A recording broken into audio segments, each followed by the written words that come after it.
कर्मणैव हि संसिद्धिम् आस्थिता जनकादयः लोकसङ्ग्रहमेवापि सम्पश्यन् कर्तुमर्हसि।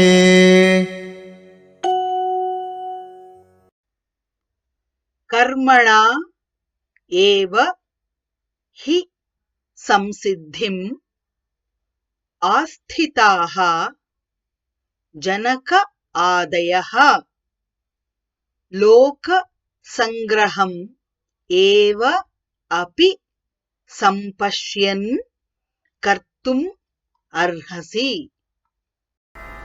कर्मणैव हि संसिद्धिम्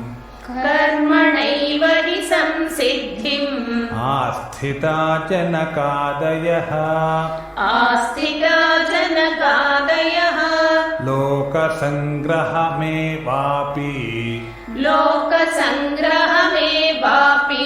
सम्पश्यन् कर्तुमर्हसि।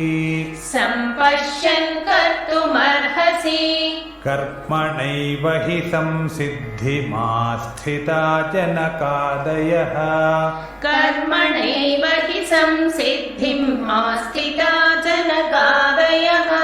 लोकसङ्ग्रहमेवापि सम्पश्यन् कर्तुमर्हसि।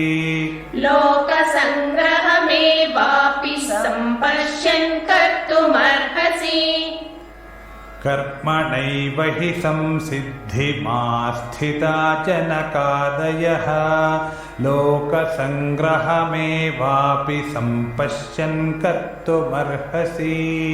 कर्मणैव हि संसिद्धिमास्थिता जनकादयः लोकसङ्ग्रहमेवापि